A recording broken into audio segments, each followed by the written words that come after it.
It's kindly agreed to do an interview with David Storey. I'll let Mark talk, but I hope you enjoy the evening. Thank you. Thank you, Paul. Welcome everyone. I just want to sort of explain what we would like to do tonight. We thought we'd spend about an hour just talking through David's work and various influences. What I probably want to do is every 10 minutes have a little break and maybe take a couple of questions from the floor if anyone wants to have a question. I don't want the questions to go on for too long at that period. And at the end of the chat, then throw it open, and if anyone wants then to have bigger questions, then maybe we could deal with them then. So first of all, I don't know really with everyone here if everyone does know about David or not, so I thought I'd better do the potted history. I thought it might get us all off to a start. So David spent his childhood in the Lake District, and then he went on to study at Hornsey. He began working in the music industry in 1977. Yes, it felt a bit like This Is Your Life, doesn't it? Joining Elton John's label, which was called the Rocket Record Company, as a designer. David then moved on to Chrysalis Records, first as a designer and then later on as their art director.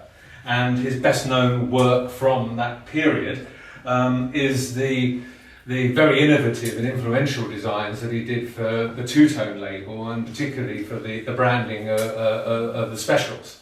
Very iconic work, and perhaps later, if we've got time, we might delve into that a little bit as well. Now, that's the one side of David, and then of course we have this other side of David, which really are his paintings, and as those who know his work, they explore a very different, a very unsettling world. Maybe it's the same as the record business, who knows, but it's certainly a very different world.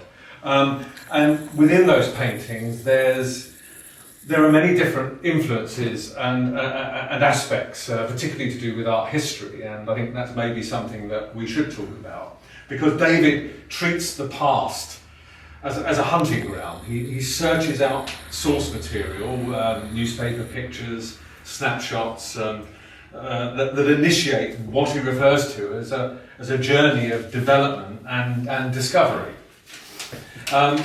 There are, as you can see behind us here, a selection of works. There are tense works that evoke the atmospheric realism of Edward Hopper, and for me they seem to be about the communication or the lack of it. And they have this kind of cinematic quality. I've only just seen this one particularly over here, the incident picture, and it kind of feels to me very much like something from Blow Up, from Antonio Blow Up. It's exactly that kind of observed strangeness of what these characters are doing on the heath. Then there's the other work, which is full of these sort of half-glimpsed apparitions that seem to be sort of frozen, like a half-remembered dream or nightmare. And they tend to reflect sort of memories of childhood and journey from there to this darker world that seems to reference sin and even death. So in some way, I think all of his characters are ghosts, and it's just that some remain more human than others, I suppose. So that seems like a good moment for me to stop and let the artist's voice be heard. So I'd like to give a big welcome to David Storey.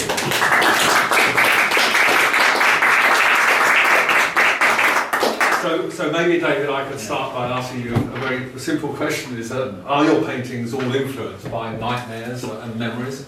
Well, they are definitely informed by memories. I like to think that they're all, from the sort of recesses of my mind, the subconscious of my mind.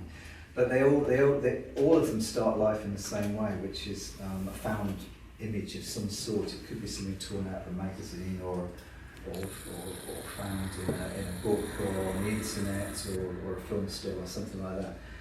And that starts me on this journey of exploration, and the material tends to metamorphose over a long period of time and eventually develop into this piece that you know, I have a sort of milky image at the back of my mind of what I want it to look like, and sometimes I can get that done in a relatively fast period of time, but other times it might take months or even years to get it exactly how I want it to look. Okay, right. Now, you grew up in West Cumbria. Yes. Now, from what I gather, that's can be a pretty bleak, rainy place. I mean, Yeah. is your childhood reflected in your art? Well, yeah, I grew up on the west coast of Cumbria, which is it's geographically it's on the west side of the Lake District. So is it part of the Lake District? Or no, not? no. Okay.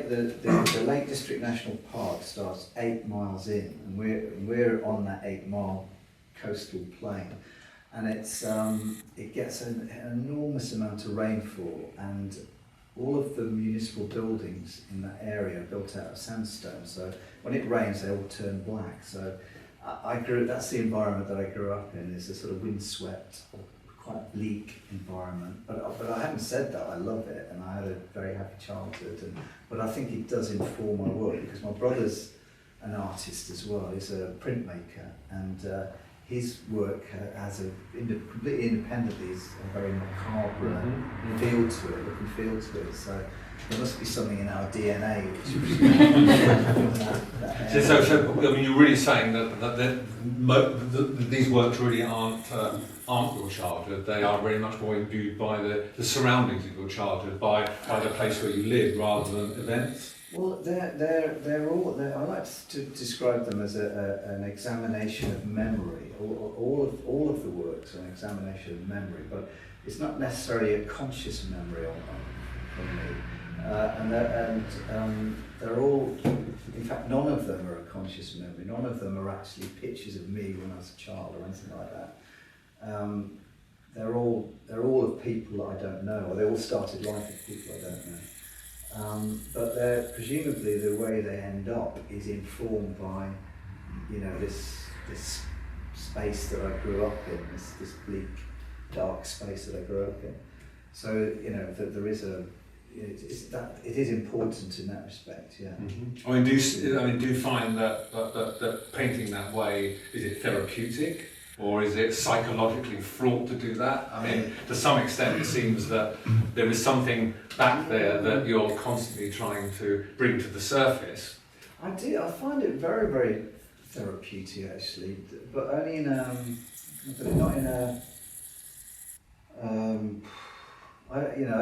It's not like exercising demons or anything like that. It's tremendously satisfying. Yeah, you're not banishing any spectres, or. No, not really. I don't kind of suffer for my art in that respect. I mean, being an artist is hard work. It's hard graft and it's lots of long hours. But I don't kind of suffer in that respect. But it is tremendously satisfying when that sort of milky image at the back of my mind finally appears on the canvas. It's terrific. So, and it's very therapeutic in that respect. Okay, because I mean, I suppose that if people wanted to sum up your work, that you would say that it has a very dark mood. Yes. I mean, you've got lighter pieces like the Conversation from last year, I think. And there's an element of darkness in that. It's just that it's kind of hidden somewhere. But you certainly, as the viewer, you get that dark mood. I mean, what were the seeds to creating that sort of style? Well, they're all dark. You're absolutely right. Even I think the Conversation is one of the darkest. I agree. It's the darkest of the lightest pictures. Yeah. Well, it's very, and I certainly set out to. What interests me is creating something haunting that people look at and they're haunted by it and they remember it and they think about it long after they've finished looking at it. Why that interests me, as opposed to, painting landscapes or something like that, I couldn't really tell you. All I know is that I work with stuff that resonates very, very strongly with something in my subconscious. And it's fascinating for me that my brother works, comes to the same conclusion in terms of his art as well. But I can't tell you any more than that really. About why the work is so dark. And in terms of these found images, I mean, do you search them out or do they come to you? I mean, is it literally serendipity? Yeah, normally they come to me. Normally, I will I might be reading the newspapers in bed on a Sunday, and there'll be a picture, and it'll be so exciting to see that picture. There's something about it that really excites me, and I won't necessarily know what it is when I first look at it. It might take a lot of exploring, but there are every now and again I do, like if there's a show coming up, for example, and Pauline needs a certain number of pictures, I have to accelerate and sometimes, and so I have to go out to try and find the material, and that's a lot more difficult to accelerate in that. In fact, I've had, when that's happened, I've ended up working for material that hasn't been quite right. I've had to abandon the paintings in the end and that sort of thing. So it's quite difficult. So in a sense, you really prefer those found images to find you rather than you finding them. That seems to work the best, and that's generally what happens. 90% of the cases, that's how it works. I do have box files full of things that I've collected, that I've torn out of magazines and whatnot, and I can visit those when I need material. With those boxes, I mean,